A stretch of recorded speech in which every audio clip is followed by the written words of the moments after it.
Good morning, everybody. It's Tanya Williams here, author of A Child-Free, Happily Ever After, and it is Sunday morning here in Brisbane, Australia. I am very excited to talk to another fabulous woman today by the name of Viven. Viven is going to share her story with us about choosing to be child-free and all that entails for her in her life. Before we jump on and have a chat to Viven, just an update on a couple of things for you. So we have our first event scheduled on Monday the 17th of September.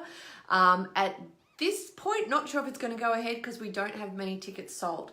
So we've had so many people say that they want to have events like this and they want places where they can come together and have these types of conversations, whether you're child-free or whether you're just not sure what you want. The whole point is to come together, hear other people's stories and be in a really supportive environment. The only way we can do the events is if we get the numbers to do them. So cutoff is going to be this week. So I think I've made the cutoff for Tuesday evening. So if you do want to come along, make sure you've got your tickets by then, because if we don't have the numbers by then, the event will not be moving forward. And don't worry, if you have purchased tickets, you will be refunded your ticket price if the event doesn't actually move forward. So just a bit of an update on that for you. So I know I've had a few people that are like, yeah, I'm coming. And it's just like, well, that's great, but make sure you've got your tickets. Otherwise, I'm going to pull the plug because I don't want to be chasing around last minute trying to fill this, because we've had so many people say that they want to go to an event like this. If you do want an event like this in your area, I've had a few people from interstate reach out to me and say, hey, yeah, we'd love you to come here. Again, make sure you let me know so we can plan accordingly. So I do have a new website that is being built at the moment, where we're going to have everything on there. So all the blog content, all the event content, all these videos are going to be on there. There's going to be a community on there where we can ask questions and so forth. So everything's going to be in the one spot, which is going to make it nice and easy for me to manage, but also for everyone to participate and have those sorts of conversations as well. So yeah, and again, I'm always looking for people to interview for child-free choice conversations as well. So if you are child-free, even if you aren't child-free, I've actually got a couple coming up. I've got a mum coming up that I'm going to talk to. She's going to share her experience in the early days. I've got a guy coming up, so I want more blokes to talk to as well. So if you are a man and you're child-free, or you want to weigh in on this conversation in a respectful and a positive way, then certainly get in touch with me, and I'd love to have those conversations with you as well, because I really want these discussions to be well-rounded and come from all different perspectives so people can see all sides of the scenario, because you might only get a chance to see one side of things from the life that you're currently living now. And I really want this to be an overall great conversation. So hopefully Vivian's going to pop up on the screen soon and we can dive into talking to her. If you're there, Vivian, you should be coming up on my screen shortly, so I can then invite you in and we can have a conversation. I know we had some issues with this last week with some Facebook Live stuff, so hopefully we're not going to have the same problem again this week. So wherever you are in the world, I hope you're having a fabulous day or evening. It is, as I mentioned, 9 a.m. here in Brisbane. The sun is shining. It looks like it's going to be an absolutely fabulous day. So I think as soon as I'm done here, I'm going to go and see if I can grab myself some pool time, perhaps with a good book for a little while before I have to go off and do some errands. So wherever you are in the world, whatever you're doing, hopefully you're having an absolutely fabulous time doing that. Okay. This may be Vivian coming through now. Are you there, Vivian? We usually have some initial issues getting these things started, just to make sure that we can pull our interviewees through on the Facebook Live. That's the joys of technology, right? You have to love it when it's working and swear at it when it's not. I think they're the rules. So I suppose while we're waiting for Vivian, just a reminder about the book, A Child-Free, Happily Ever After. If you do want a signed copy, please let me know. Here she is. Okay, she's popping in now. Let me know. I've got signed copies available direct here, and I can shoot one through to you. I've got plenty of copies sitting here waiting to go to new homes. So let me just see if I can pull Vivian through now. Okay, add Vivian. There we go. Give that a minute to come through. It's connecting. Yay, that's always a good sign. Here we go. Hey! Hi. How are you? Yeah, really good, thank you. I'm sorry, I'm not sure what happened there. Look, we have some issues sometimes with Facebook. Sometimes it just takes a while for it for you to come up, and then other times it just doesn't want to work at all, and that's just the nature of it. So it's all good. We've got you now. Indeed. Thanks for having me too. I appreciate it. No problems at all. So before I go and start bombarding you with lots of questions, do you want to start, Vivian, by just sharing a little bit about yourself? So where you're from, how old you are, what your circumstances are, and then we can sort of go and have some more conversation around that. Yeah, sure.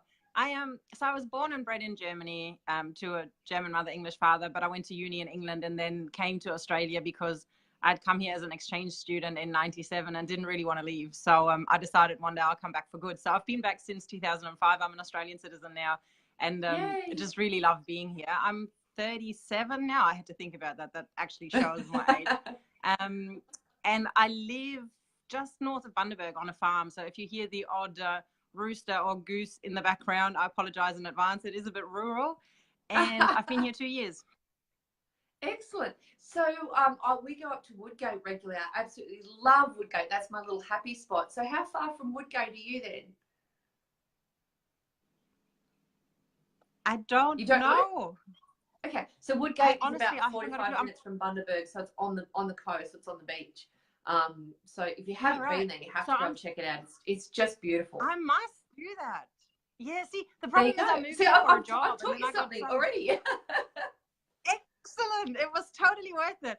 I actually moved here for my job, and I just became so involved in my job. I haven't actually done much sightseeing at all. So I'm north of Bundy on the way to Agnes. So obviously I'm familiar with 1770 beaches and Agnes beaches and stuff. But well, there you go. I have to check it out now. Thanks. There you go. Well, if you go the other way, it's about I think it's about 40 minutes from Bundy, and it's on the coast. I hadn't heard of it until a friend of mine was telling me about her holiday house there, and we went there the first time. Literally, it's where we stay is like right across from the beach. It's just I don't know if you've like where you've been. If you've been to Sunshine Coast or like any of those sort of places, yeah, it's sort of like that before it all got developed. So it's just really quiet and just serene, and it's just like, I call it my happy place, because every time I go there I just feel so relaxed and at peace. Like, it's just fabulous. So you have to go and check it out. It's one of my favorite places. I will do. Excellent. Thank you. So you've mentioned, so you've been here for quite a number of years now. Tell me more about your decision to be child-free, or if you're still going through that, or where that whole sort of children conversation fits with you at the moment. It's a really good question. I don't ever remember a time where I desperately wanted to have children. And I remember being like even a teenager and saying, oh, I'll never have kids. And it was almost more, a statement, and people saying, oh, you'll change your mind. And it just hasn't really happened. So I've been in a number of relationships where my partner had children, and I've been completely in love with them, happy to be a stepmom or a borrowed parent, whatever, like every circumstance is a bit different, but I've just never had that desire to have my own children. And I remember even in my mid-20s, some of my girlfriends started having babies, and I'd be all excited for them, and they'd be like, oh, hold my baby, and I'd have this baby, and I'd be like 2 minutes, and I'd be like, what do I do with it now? Like, with my dog, I sort of have a snuggle, and then I put him back down and he runs off and does his thing. I don't know. So even now, I'm 37 now, and obviously, blah, blah, clock ticking, but I'm not feeling it. I'm not ruling it out. Like, I don't hate on women who choose to be mothers, good. I'm really happy. Everyone has a different path in life. And so I wouldn't say I absolutely would not consider it ever, never, will never have children, but I got no urge at all. I have more urge hatching 200 poultry a year than I have having a single child. So, as long as it stays that way, I guess that's what I keep doing. Yeah. Look, what I think is really interesting about this is the fact that you yeah, like, well, at the moment I don't want it, it's not for me now, but I'm open to it if that's the way that life and the path takes you and so forth. And I think the whole point of having these conversations is exactly that. It's to say whatever your choices are or wherever your life takes you, at the end of the day, you have to make the decisions that are right for you. So at the moment it sounds like, well, at the moment it's just not right for you, but it could be, that could change if that's, if that's where your path takes you, I suppose. Definitely. Look, it probably doesn't help that I work partially in family dispute resolution and mediation. And so sadly for me, I see a lot of people who get it really wrong a lot of the time. And so it's just another factor really for me. I think to myself, okay, so I've been in a few relationships and I don't necessarily want to be tied to that person for the rest of my life. So I feel really strongly that if you have children with someone, you should, unless there is real abuse or something like that, you should make an effort to try and be friends with them while your children grow up. And so it's pretty hard finding someone that you want to be attached to for the next 50 years or so. That's just my personal opinion. So, I guess unless I found someone that seemed like a reasonable enough human being, I wouldn't even contemplate it. It just wouldn't enter my mind. And I'm the same, they would need to want to put up with me for the rest of their life too, let's be honest. Not the easiest person to live with either. So so I think there is more to consider than just what I want. So even if I woke up tomorrow and I went, I'm so desperate, I have to have a child, then reality would still kick in. And I'd be like, well, how would you manage that? How would you be able to give them the best when you've become really selfish in how you choose to live your life, pleasing yourself, doing whatever you want? And how would that go with a partner? So I think for me personally, it has to be more than just an urge. Even if I had an urge, that still wouldn't mean I would go and follow through, because it's a permanent decision. Yeah. That's scary. It's really interesting that you use the word selfish in there. And I've had this conversation with quite a few women that I've spoken to, and I don't think we are selfish. I think, doing what is right for us isn't selfish. It's just doing what is right for us. It's the same as someone who chooses to have children. It's like, well, that they're doing what's right for them. Does that would have to make them selfish as well, right? So I think the word selfish probably needs to be taken out of the dialogue a little bit when it comes to having these discussions, because I think it's just about doing what's right for you, which doesn't necessarily mean that it's a bad thing. Because I think the word selfish is often used in a negative way. And it's like, well, it shouldn't really, why should it be a negative word? That's usually associated with you don't have kids, you're so selfish. I mean, I'm the same. I've gotten that my whole life. Oh, you're so selfish. It's like, well, no, how am I selfish? I'm just doing what's best for me. So it's interesting that you've used that word in that way, I think. And I do like the fact that you've brought up the fact that it is more than just that urge, because there are so many other factors that need to come into play and to consider that. I mean, in your work, you've mentioned that that's what you do as part of your work. Are you finding that perhaps some of the women that you're talking to have made the decisions for the wrong reasons, perhaps? Like, I'm interested to see what you see from a career point of view when you're dealing with this. Do you know what? Far be it from me to judge anyone that comes through those doors for whatever reason. So I don't think I even get to make comment on that, only on the basis that I can't be them. I can't feel what they're feeling. I can't know what they know. So I think that sometimes people come through our doors with regrets of how it's panned out, and it's never around the love for their children. That seems to be almost a biological thing, that once you I know very, very few, if any, people who have children and then go on to not love them. I mean, there's a lot of hurt and pain in relationship and stuff like that, but in terms of the bare bones of you have a child, you love that child, generally fairly straightforward. So I think though that in separation, people often show the worst of themselves. And when you have two people who are really hurting and who can't, or two supposed adults who are really hurting and who are supposed to keep the children at the forefront of their mind, because that's really what it's about, and that doesn't happen because of a lack of emotional maturity, because of this utter determination to hurt the other person.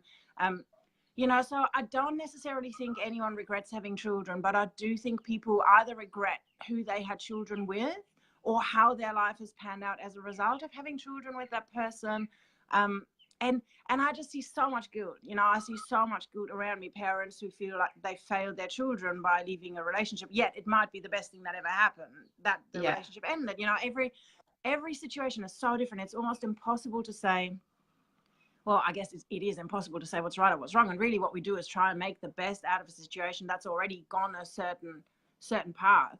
I do want to, if you don't mind, I want to touch on that selfish thing though, because I actually agree with you that I wasn't saying, and I probably did phrase that really wrong. I wasn't saying that I'm selfish for choosing not to have children. I'm saying my whole life is selfish, and I'm happy with that. You know, like I do exactly what I want. I have a job I love. I study 2 postgraduate degrees that I love studying. I have a farm with more turkeys and chickens than anyone would ever need, because that's my passion. So I guess what I'm saying is I wander around life pleasing myself pretty much, and that is selfish in the sense that, you know, I just do what I want as long as it doesn't hurt anyone, and I try and do a bit of good for other people while I'm at it. But so, yeah, I agree with you 100%. Choosing not to have children is not in any way a selfish choice. I think it's the right choice if that's what you want to do.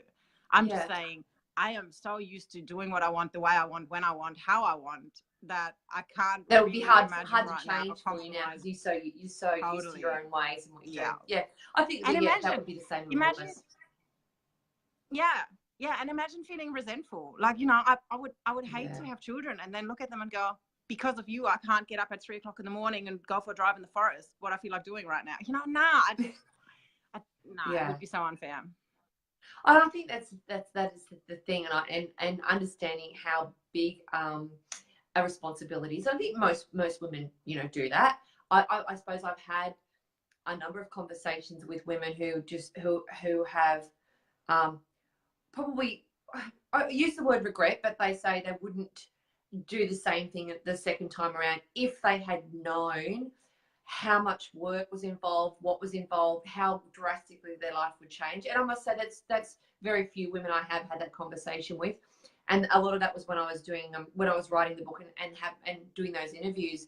And there was a few people that sort of came out, and they wanted to be anonymous. They didn't want anyone to sort of know, because I think there's a stigma around, how dare you say that? You can't say, if you say that you regret having your child, people automatically think that you don't love your child or there's something wrong with you. And that's certainly not the case, because I know with these women, they're like, love my children to death, but oh my God, this is bloody hard. And if someone had told me how hard it was, I don't know that I would have made the same choice. And I think that's where there's so much judgment and criticism, because a lot of these women can't actually come out and say that and have those conversations and say, you know what, like, this is a really hard thing, and no one told me it was going to be this hard. And God forbid if I actually come out and say that, I'm going to be crucified. And what I'm trying to do with these interviews and by talking to different women and this whole community is to say, you know what, let's have these conversations. You know, you're not a bad person from choosing to do one thing or choosing to another thing, or being, you know, you can regret not having a child. You can regret having a child. Like, you can regret everything in life. And I think it's really important for whatever we're choosing, for just other women to accept it, support it, and be there for you when you need that support and acceptance for whatever those choices are, you know? I agree. I have a girlfriend. I'll never forget this. I have a girlfriend, and this is probably going back 10 years, who one day, like, who is such a great mom and does everything for her kids and, you know, whatever. And then one day she had a few too many wines, and we were having a conversation over dinner, and she said to me, oh, if I had my time again, I swear I wouldn't have them. And even I was shocked, and I wasn't shocked so much at that fact, because I could see, you know, she had her hands full and there were temper tantrums and everything, but I was shocked that someone would have that level of honesty. And same thing, you know, that hadn't come up before. That's not something that's come up in regular conversation. That was something in a really intimate setting after a few drinks, you know, just absolute exhaustion. And the same clarification, oh, I don't mean I don't love them. I just mean, it's like, you don't have to justify that statement. You know, in reality, all you're saying is that, okay, if I knew then what I know now, probably I would have liked my life to pan out like this, and this, rather than that, and that. Yeah. Still a good mom, still cares for her kids, loves them, you know, but that honesty, we're missing that honesty in conversation. Yeah. Not at all. But we have so much judgment. Yeah. There's so much judgment from other women, and that's the biggest part of this whole issue. Most of the judgment is coming from other women, and that's what makes me sad, because we talk about this sisterhood and being supportive of each other and so forth, but yet so often I don't see that happening.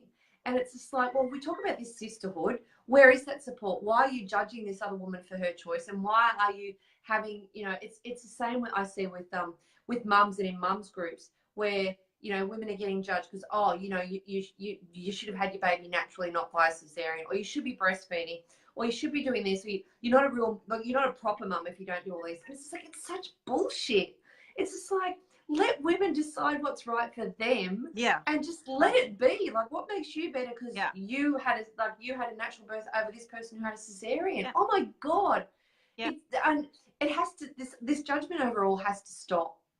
Not just with this child-free stuff, but with women being supportive of other women and their choices, regardless of whatever it is. And that's what I'm trying to get through to people, is just be like, stop with the goddamn judgment. And just start supporting each other and go, hey, you know, and even that you're friends with mum that are mums. Like, you know, one of my best friends has got 4 kids, and I love her to death. I love her kids to death. But I tell her, I remember, we have this conversation often, and I say, remember when you told me you were having your 4th one? I said, you're fucking crazy, but I love you, and I'll support you, and I'll be there. And, you know, she's got the best kids, and I love her to death. But, you know, and that's exactly what it should be like. It should be about this friendship and being there for each other regardless. Have you found throughout your life, Vivian, that have you had any people who haven't been supportive of your choice perhaps, or have judged you for that, or made comments like, oh, you're missing out, or you should, or those types of things? It's interesting, you know. I consider myself incredibly lucky because I have a father who says, oh, I'm not old enough to be a granddad. And so he lets me off the hook, you know. It's really cool. It's a real blessing. And my mum, it's hard to know. I think in some ways she gave up a long time ago trying to prescribe to me what my life might look like. I think I honestly can't tell you, you know. Yes, there's people in my life who say, it's a bit more underhanded. It's like, oh, you'd make such a great mom. I'm like, no, I really wouldn't. You know what? I really wouldn't, because I actually really love my life the way it is. So, and maybe it's not underhand. Maybe it is meant as a genuine compliment. But sometimes it feels like when someone tells you that they have made a deliberate choice about something, and then you go and you say to them, but if you made a different choice, you'd be so great at it. Then it does feel a bit like that. Like, are you being genuine, or are you trying to manipulate me? I honestly don't know. And I have friends with children and friends without children, and it seems to me that the older I'm getting, the more I've become quite discerning at who I surround myself with. And so the people who are around me and who are part of my life and important to me now, they don't question it, and they don't say this is what you should do, because they sort of can see that life's good one way or the other. So I haven't had a lot of pressure, and I think because I've been quite consistent too, you know, just doing my thing, studying and working. And so maybe if more people knew that it had come up in the past, that I have had some lengthy discussions with various partners, that it was something we were considering, you know, maybe. But in some ways I'm really private with that stuff. I just think, here I am on a Facebook Live, I'm so private with this stuff. But in a relationship I am. So if I was right now with a man and we were discussing having children or not, I probably wouldn't be sitting here and bleating that out to the world. But while it's only me, you know, whatever. So no, I think I'm pretty lucky. I do think though that woman judgment, it's actually in many ways, it's a very Australian thing, I found, and I can only speak from comparison with Germany and the UK, obviously, and I don't see it in the same way over there. And I feel like a lot of the time that is actually coming from the insecurity of the person that's doing the judging. So, you know, women who haven't been overseas for 15 years because they've been trying to juggle being a mom and doing a job and paying the mortgage and whatever it is, and who then become maybe insecure in their own choices, and or really envy parts of what, you know, sometimes people say to me, your life is so glamorous, and I go, really?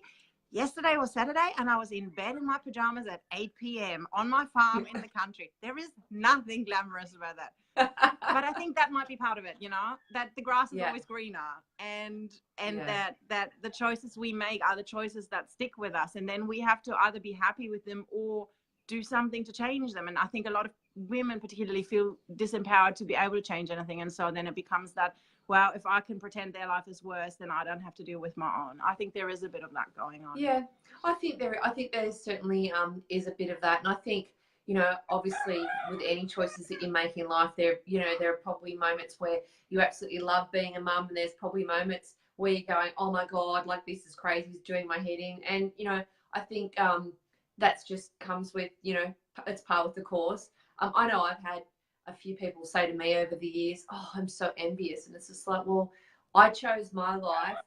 You chose your life.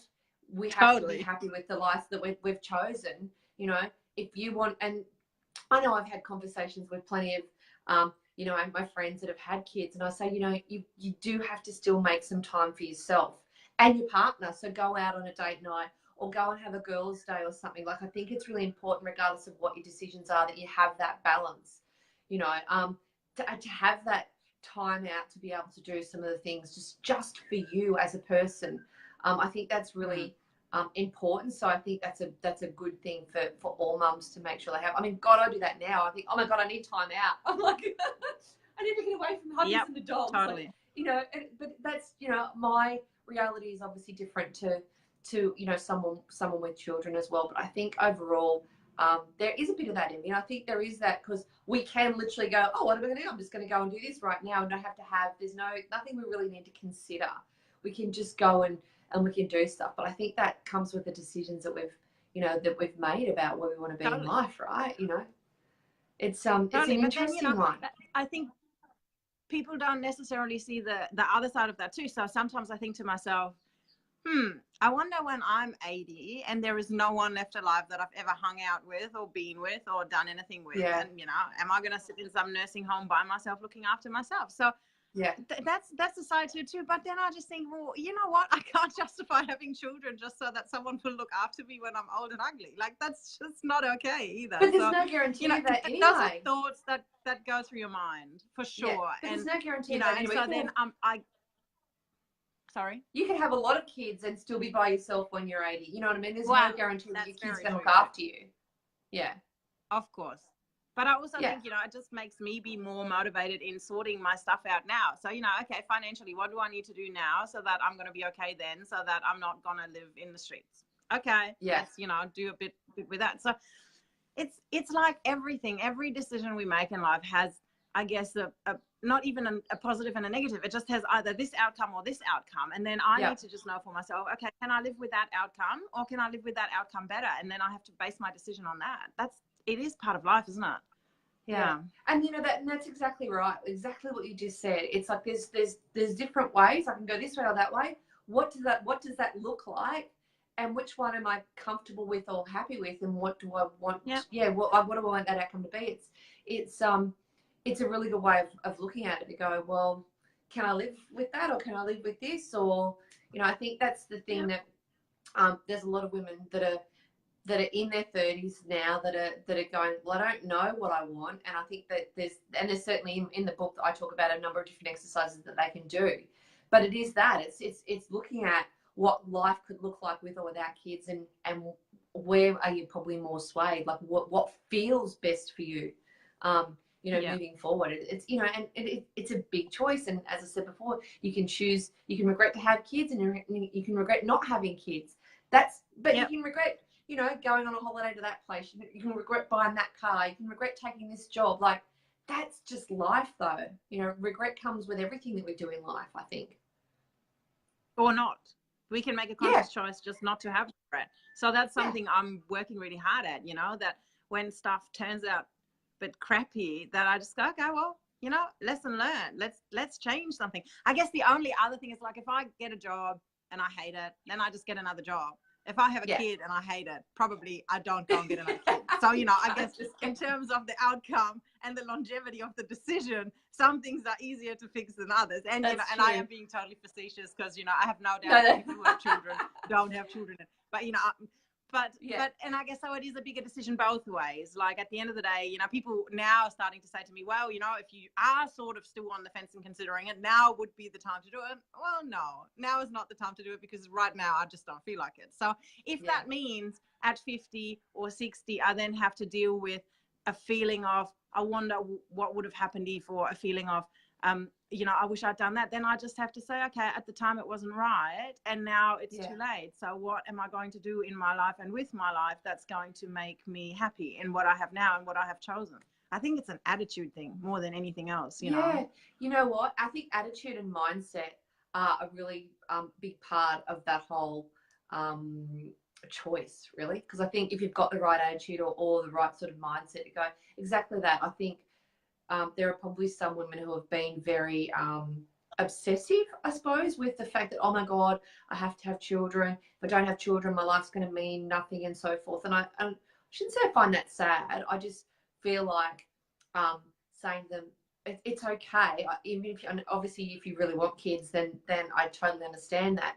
But if you don't, there are some other great options to make you fulfilled and happy as well. So I think I always think of the Sex and the City episode where Samantha's talking to Carrie about the sculptor. I don't know if you watch Sex and the City. And she was like, well, kids aren't on the table. He's had a vasectomy. What else does that look like? And they're talking. She's like, oh, all these great things. And she's like, well, that was pretty good, you know. So I think of those types of conversations. And it's like, well, yeah, okay, that's one side. But there's all these other great things as well that you can still have in life without that. You know, so again, it's about that choice, isn't it? Yeah. I would recommend breeding turkeys as a great hobby instead of having children. Keeps me entertained anyway. Exactly. I'm actually, do you know what? All jokes aside, I'm loving watching that cycle of life and death, you know, of the egg and it hatches and the baby and it grows and it grows and grows. And it's really fulfilling without any of the long-term responsibility that comes with it. I mean, really, best of all worlds. It's good fun. Yeah, exactly. Hey, if we can take the best of both worlds, then, you know, we've got to be happy with that, right? So now you mentioned before, I want to sort of skip back to, you mentioned the difference between what you think is more of an Australian issue with the judgment and so forth, but compared to being back in Germany and so forth. I'm curious to sort of dive into that a bit more, because I suppose a lot of the comments and the feedback that I get from women all over the world is obviously it's happening everywhere. But I'm wondering if it's less subtle or if it's a bit different in those European countries. Like I'd like to sort of go back there and I suppose a little bit and just ask the question of why you think it might be a little bit different, or was it just your experience because maybe you were younger when you lived there and you weren't seeing it as much because you were younger? Like I'm curious. I'm really curious about that. I do think it's a slightly unsolicited comment from me, given I haven't lived there for a long time. But I must say that when I go home to visit, I have a fairly large German family, and I do tend to catch up with them when I go home. And I don't feel like my aunties, like all of my aunties, my cousins, pretty much everyone has children, and I don't ever get questioned around why I don't. So they just accept that I have the life I have, and there isn't really any pressure. Well, there's no pressure at all. There hasn't been anyway. So it might be that because, you know, I've been away for a long time, that they don't feel comfortable, like they know me as well as some of their other nieces and cousins, maybe, that they wouldn't ask. I just feel like growing up in Germany, even at a totally different level, not so much around choosing to have children or not. I feel like in Germany, the competition between women is nothing like it is here. So I feel like, so we didn't have a school uniform. We just dressed however we wanted. And this is teenage years. This is, you know, difficult times. But there wasn't any of that. Why are you wearing lipstick and she's not? And why is your brand jeans this? And so I honestly, I feel like in Germany, there is more encouragement between women to be successful and to celebrate that. And there is less fear and intimidation about who's doing what and why and how come they're better and how come she's 5 years younger than me and earns twice as much as me. That I may be biased because obviously I've been away for a long time, but I do still have German friends I stay in touch with, and I don't ever feel like the questions they ask me are based on their own level of insecurity. So I'm just wondering whether maybe they're raising children who are a bit more happy in being who they are. I could be wrong. I'd have to ask any of my German friends, but one of them is actually it's really interesting. But, yeah, I don't know if that's just my perspective, but I do feel, and even because I went to uni in the UK and I found England a lot like Australia. I found, a lot of my English friends being quite competitive, and you just couldn't stand out. You couldn't be different, sort of, Yeah. And I even get it here, now at the moment I have purple hair and I shaved my head for charity. And so that was good. That was acceptable. You can shave your head for charity, but then you can't then go and bleach your hair and dye it half green and half pink. Like, because what? I don't know. But so even that, it's like everyone has an opinion on everything. It's like, oh yes, whose business is it what color hair I have? It's just so bizarre. So that to me is still, even after all these years in Australia, is still a very surprising and Australian thing that it's almost like when you are out in public, you are out for public scrutiny and opinion. And I make it sound like I'm not happy here. I love living here so much, and I have such great friends who accept me exactly how I am. So, I guess I have to put a disclaimer into that. I'm just observing more like a social public behavior, which doesn't at all apply to every individual person.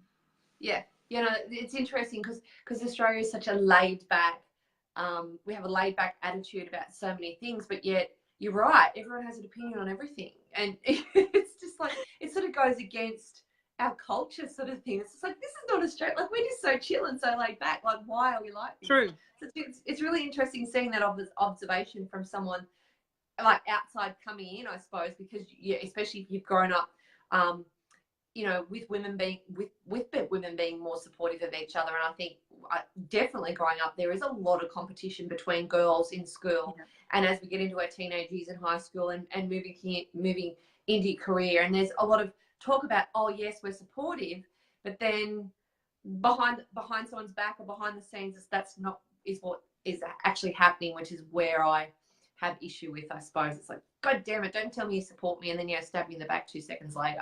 That's just not cool. Yeah. Absolutely. So we might sort of come to a bit of a close, but what I want to ask you before we go is if you've got, one or two tips that you can share with any of the ladies that might be listening who maybe haven't decided if kids are right for them or not, what would you say to them from your perspective and from where you are right now? I would say you do you. That is all I would say. You do you. If you are not sure, you don't have to rush the decision. We are at the luxury of having a lot more time these days than we ever did before. So really think it through. Talk to the people that are closest to you that have your best interests at heart, and see what their opinions are. But in the end, follow your bliss. Truthfully, just follow your own bliss, because when you're a happy and fulfilled and satisfied person, your contribution to this world is absolutely beautiful because it's authentic and it's exactly what you want to be doing, and you can't go wrong. Yeah, I love that. You do you. So simple, so straight to the point. Totally agree, 150%. Cool. Is there anything else you want to add before we go then, Vivian? Any other points that you want to make that you haven't made or that you want to share? Not really. I just want to be really clear that I am not an Australian bashing sort of person. No. I feel like I'm made it sound you're not so coming bad. across like that at all. It doesn't come across like that at all. So don't worry about that. That's good. Because I'm super appreciative, because the other side of that story is that we're living in a country where you can be whatever you want to be and do whatever you want to do. I mean, in terms of career choice and education and stuff, so there is so many pros too. So it's making me laugh that I made it sound so one-sided, but it is what it is. At the end of the day, it's only my experience. Take it for what it is. It's just one person's experience. Yeah. No, love it. Thank you so much.